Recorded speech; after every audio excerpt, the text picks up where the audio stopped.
It is 1:14 in the morning on Thursday, June 26th. I know I just recorded something, but I think it's a good idea to go back to the nighttime ones, because I stay up late all the time. And also, I did just finish watching Cure, and I'm gonna be honest, it was a little bit more horror than I was really hoping, because all my mind is like, I find Perfect Blue to be one of my favorite movies of all time. It was never scary, but you're like, I love that feeling of what is happening. This is so intriguing, like I want to know what's going on. And Cure was definitely a little bit more on the horror side of things, which maybe watching in a hotel room,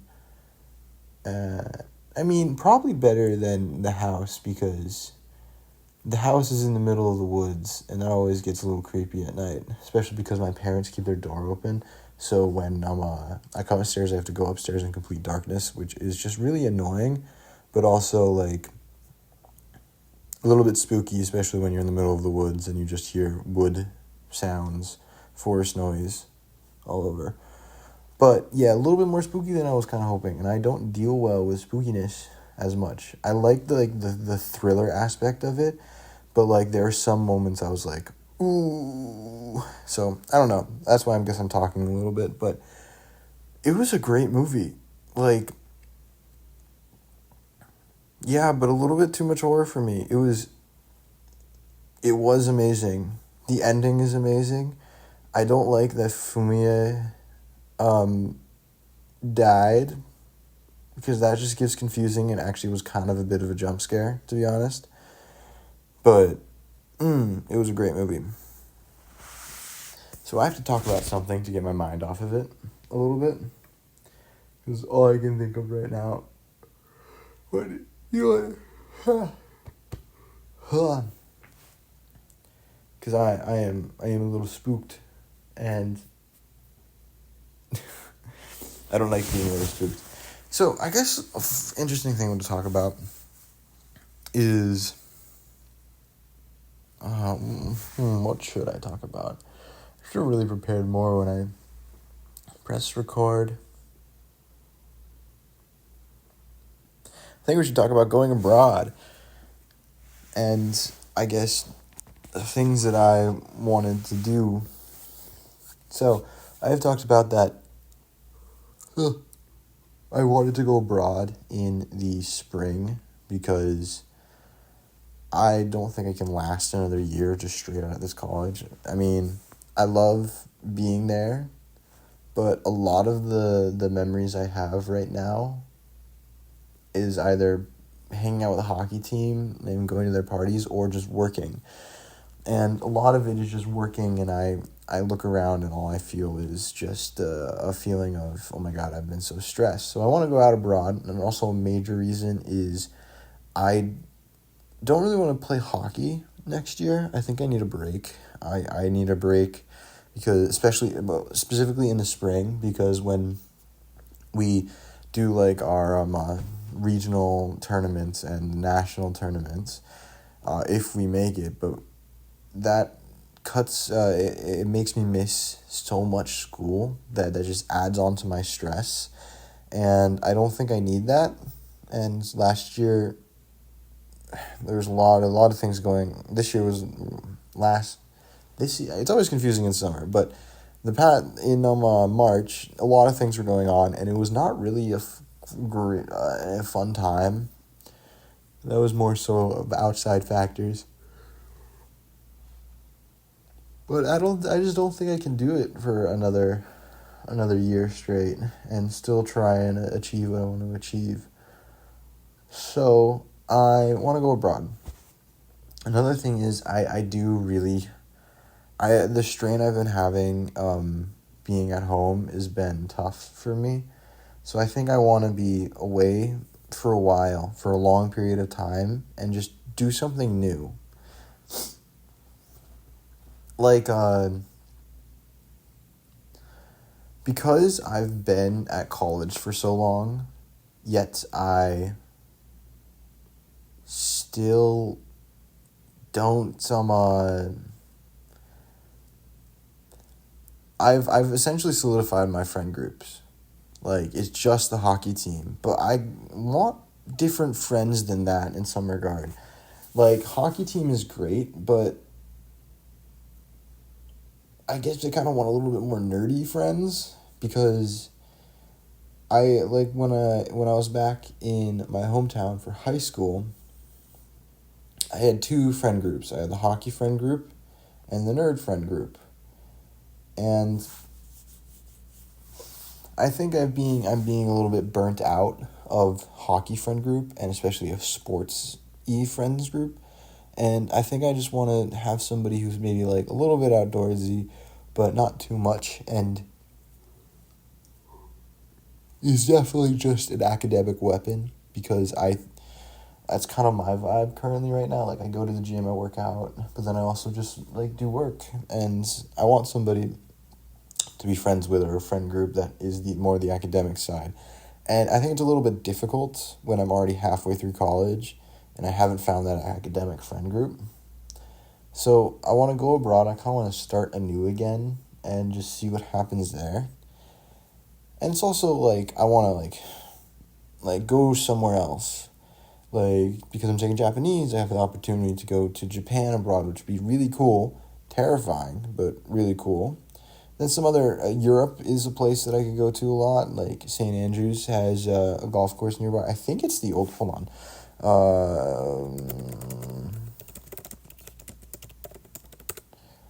Yeah, the old course is in St. Andrews, which that's a famous course, I guess.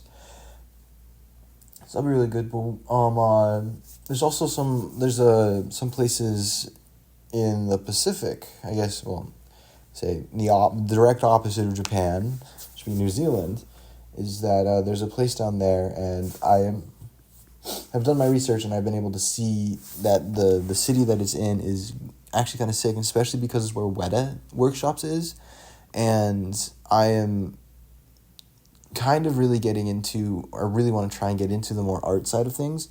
And I especially love film, and I took a class on digital media at boarding school, and that was a really fun course figuring it all out, and I would love to maybe be involved with that a little bit more. So that would be a really cool place.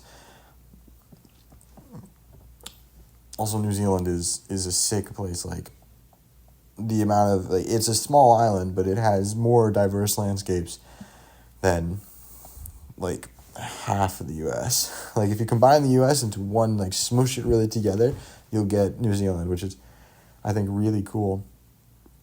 Also, a really big decision in factoring where I want to go is the amount of spiders. Because it's like, I don't have like arachnophobia, I guess, but I just really dislike them.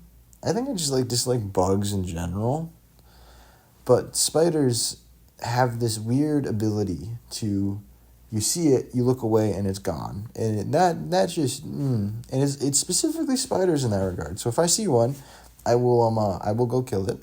So I have a friend in Australia, and I've told her that I'm never setting foot on that in that country, because like, I'm the type of person that will hunt down the spider in the house, and I will not be able to deal with spiders being a natural occurrence, and big ones.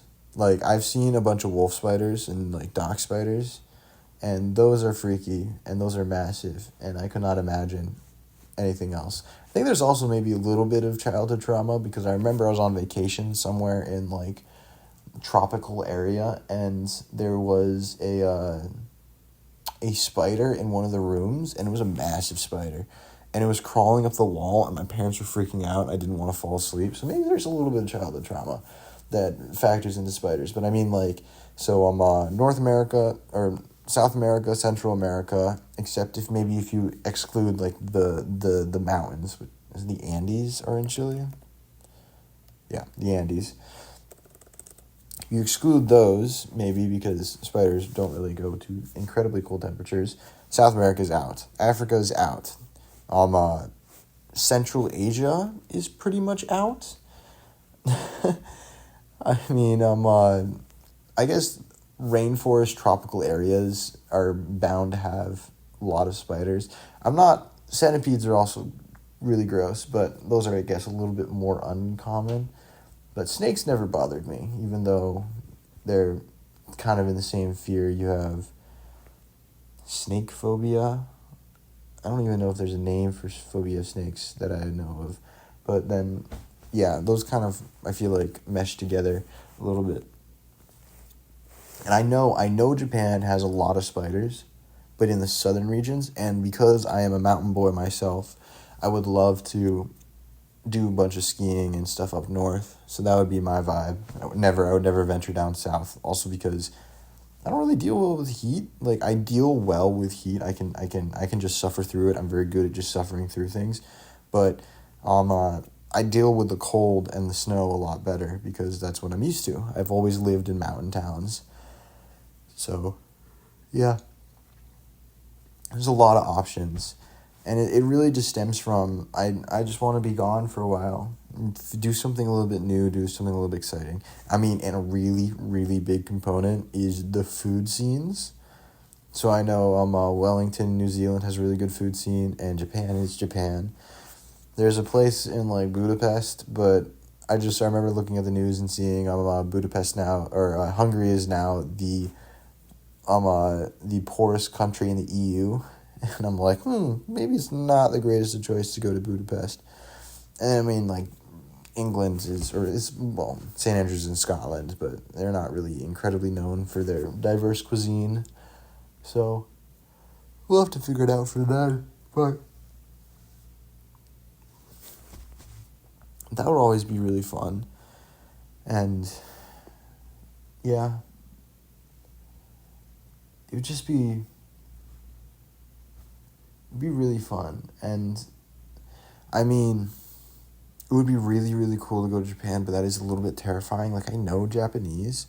Well, I know at least a year of Japanese, which I think arguably is quite a lot in comparison to a lot of other languages. Like, I remember, because I took German in high school, just because I really didn't want to take Spanish, and or Mandarin was a little bit intimidating. And also, I have a vendetta against French, mostly because my sister took French, and I wanted to be, quote-unquote, different. And so I took Spanish in high school and in, like, middle school. But, yeah, like, I remember, like, in German, I still say some phrases in German, like, oh, ich kann das nicht mit dir, or, was it, wie spät ist es? Well, nein, danke. I say danke a lot, because to me, danke is less formal than saying thank you and all that. But yeah. And I definitely like I know more German than like a semester, but I've forgotten it at this point. But like I think college goes a little bit faster than high school, a lot faster than high school. So I'm actually genuinely surprised about now. I'm like watching anime or listening to music, and I'm trying to like I can pick up on a little bit more of at least like if I don't know the words, I can pick up on the grammatical patterns a lot more, and that's actually really fun to finally feel like I'm doing something. But it's also like I think like a big thing I want to do is I want to like vacation in Japan, because like I'm a big skier, I like the food. I think it's just a scene that I would enjoy. I don't think I would ever want to live in Japan just because work culture is pretty off, and I already want to go into an industry where work culture is pretty bad. So if I'm going to do it anywhere, I'm going to do it in a place where it's not already the norm, I guess, so I can get maybe a little bit better benefits. But like it would be like the vacation spot if I'm financially stable. And also my cousin's uncle is my cousin's dad's brother, so my uncle's brothers, one of them married a Japanese woman, and I actually met her a long time ago. Her name's Mariko. She's pretty chill, and and then they live in Japan, and also like one of my dad's college roommates was stationed in Okinawa for a while, but I mean he didn't learn Japanese because Okinawa. If you live on like the U.S. military base, you're just in America at that point. But like I have like a decent amount of connections that have some sort of way back to Japan, and so I think vacationing there would be pretty sick, especially if I'm learning the language, and I think maybe I would keep on learning the language if I find speaking to not be as terrifying as it might be. But I don't know, we'll see then. It's still a really long way out before I have to decide anything about going abroad. But I mean, I think that applications are in September or August, so I still got a while, but I really got to start thinking about it now. Like, I know the places that I would want to go. It's just a matter of if I get in. But it will also be like, if I get into a majority of them, how do I decide which one? Like, I think like the places to go, Japan would be like top over, like Copenhagen, maybe another one. Wellington is probably second too.